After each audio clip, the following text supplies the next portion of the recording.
यह अर्जुन की उस नई लड़की से शादी की रस्में शुरू होने ही वाली थीं कि किस्मत एक पल के लिए अर्जुन और अहाना को अकेले आमने सामने ले आती है। अर्जुन की निगाह अनायास ही अहाना के पैरों पर चली जाती है, जहां कभी उसकी गाड़ी से लगी चोट का निशान था।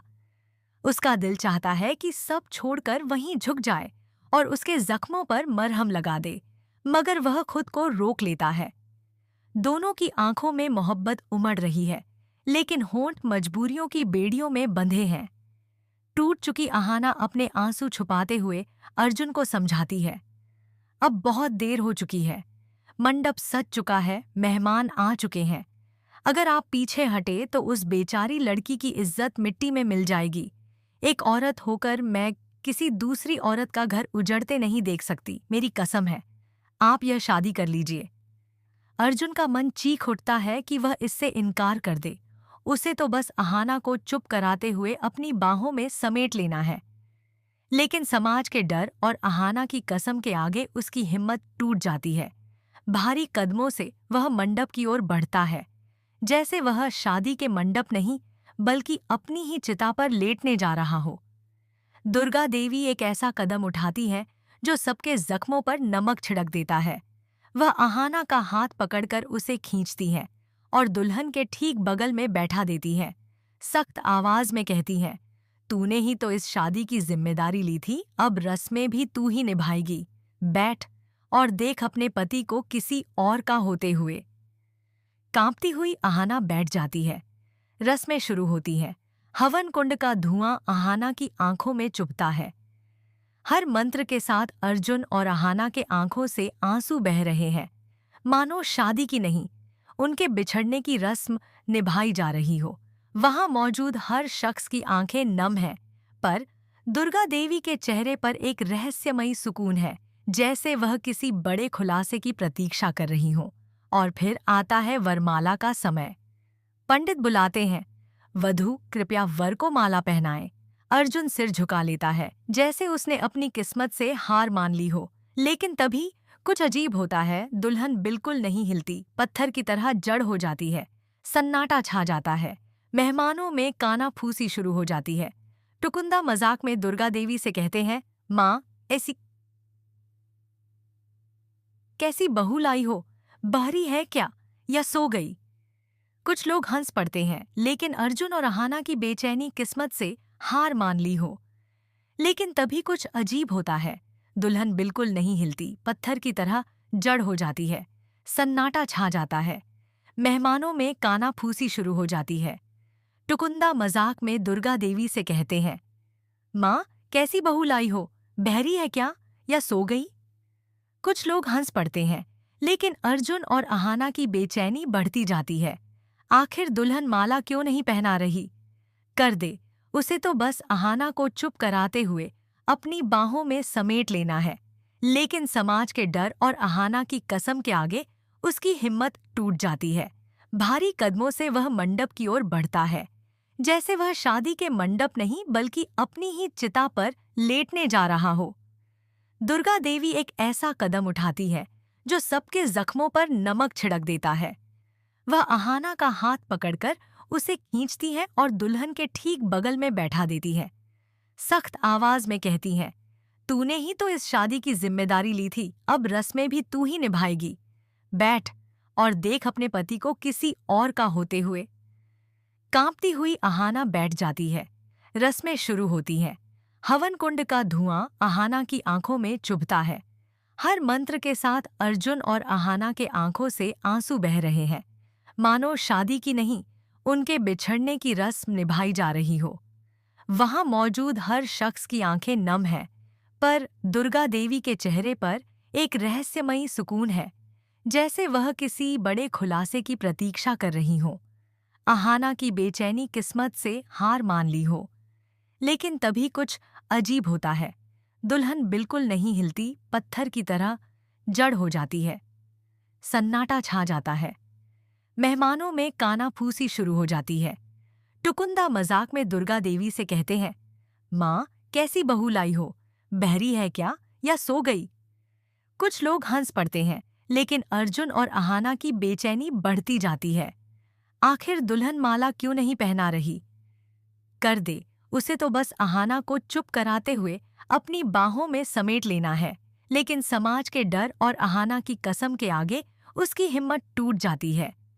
भारी कदमों से वह मंडप की ओर बढ़ता है, जैसे वह शादी के मंडप नहीं बल्कि अपनी ही चिता पर लेटने जा रहा हो। दुर्गा देवी एक ऐसा कदम उठाती हैं जो सबके जख्मों पर नमक छिड़क देता है। वह अहाना का हाथ पकड़कर उसे खींचती है और दुल्हन के ठीक बगल में बैठा देती है।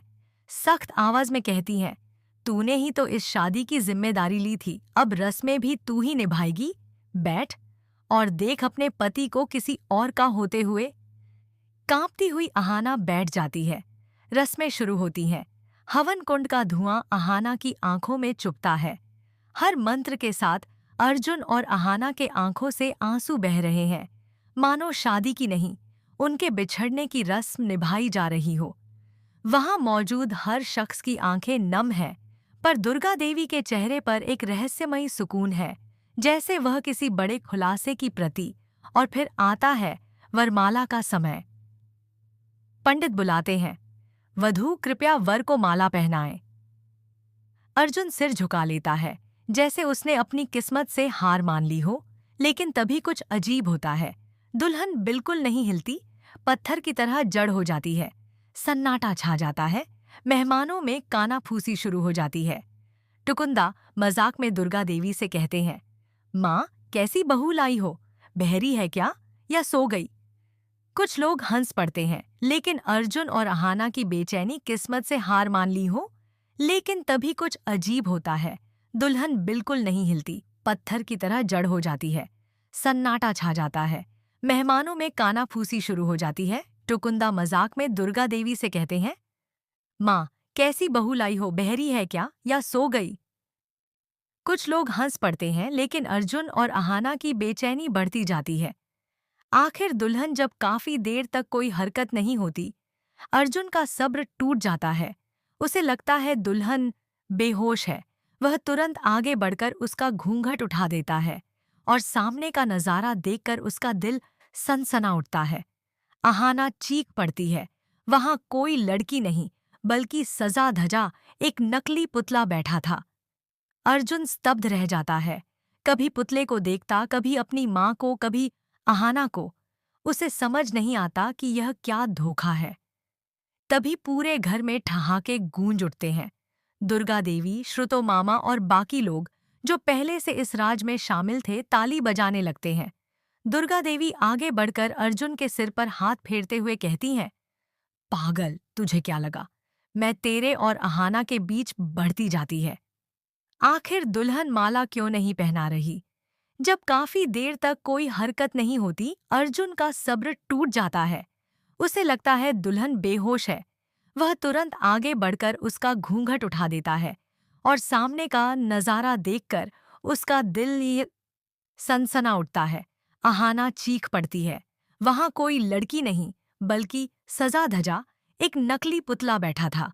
अर्जुन स्तब्ध रह जाता है। कभी पुतले को देखता, कभी अपनी माँ को, कभी अहाना को। उसे समझ नहीं आता कि यह क्या धोखा है। तभी पूरे घर में ठहाके गूंज उठते हैं। दुर्गा देवी, श्रुतो मामा और बाकी लोग जो पहले से इस राज में शामिल थे, ताली बजाने लगते हैं। दुर्गा देवी आगे बढ़कर अर्जुन के सिर पर हाथ फेरते हुए कहती हैं, पागल, तुझे क्या लगा? मैं तेरे और अहाना के बीच किसी तीसरे को आने दूंगी? यह सब मेरा नाटक था। मैं बस तुम्हारा अहंकार तोड़ना चाहती थी। देखना चाहती थी कि तुम एक दूसरे के बिना रह भी सकते हो या नहीं, और तुम दोनों तड़प उठे। सच्चाई सामने आते ही अर्जुन और अहाना टूटकर रो पड़ते हैं। उनके आंसू अब दर्द के नहीं, खुशी के होते हैं।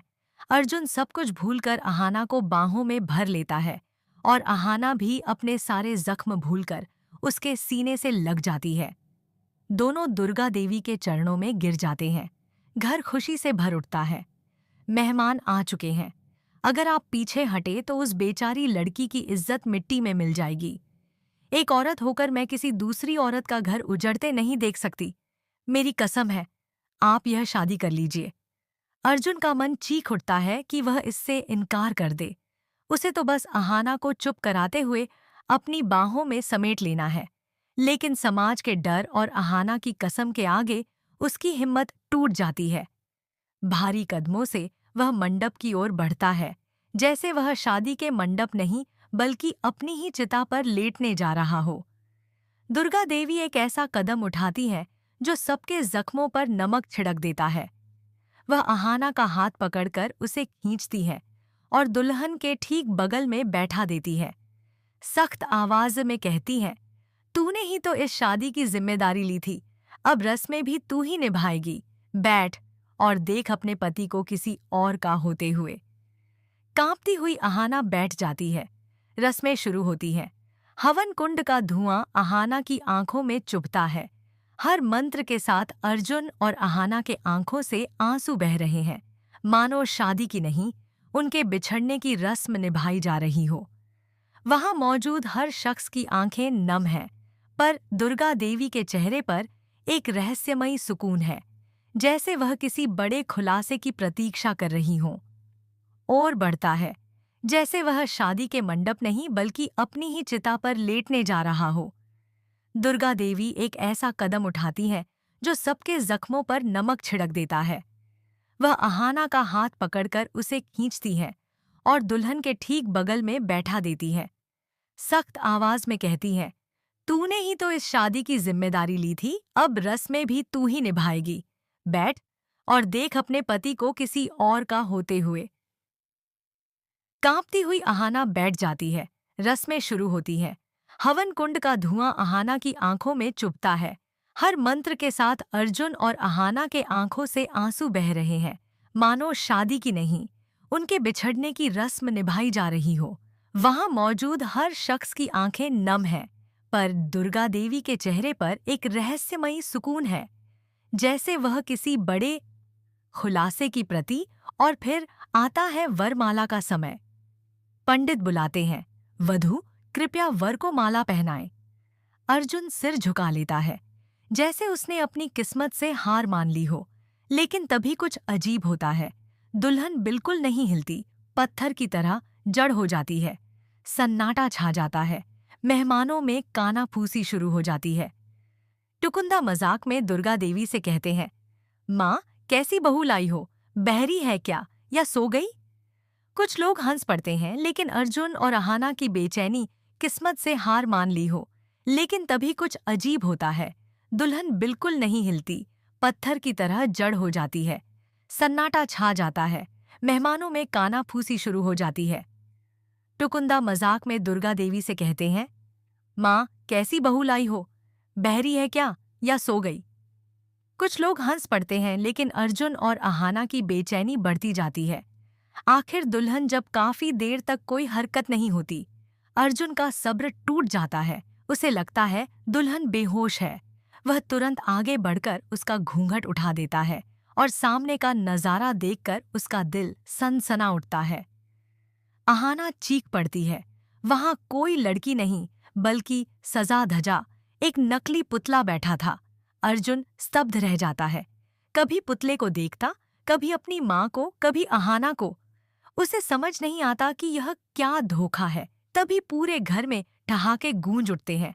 दुर्गा देवी, श्रुतो मामा और बाकी लोग जो पहले से इस राज में शामिल थे, ताली बजाने लगते हैं। दुर्गा देवी आगे बढ़कर अर्जुन के सिर पर हाथ फेरते हुए कहती हैं, पागल, तुझे क्या लगा? मैं तेरे और अहाना के बीच बढ़ती जाती है। आखिर दुल्हन माला क्यों नहीं पहना रही? जब काफी देर तक कोई हरकत नहीं होती, अर्जुन का सब्र टूट जाता है। उसे लगता है दुल्हन बेहोश है। वह तुरंत आगे बढ़कर उसका घूंघट उठा देता है और सामने का नजारा देखकर उसका दिल सनसना उठता है। अहाना चीख पड़ती है। वहां कोई लड़की नहीं बल्कि सजा धजा एक नकली पुतला बैठा था।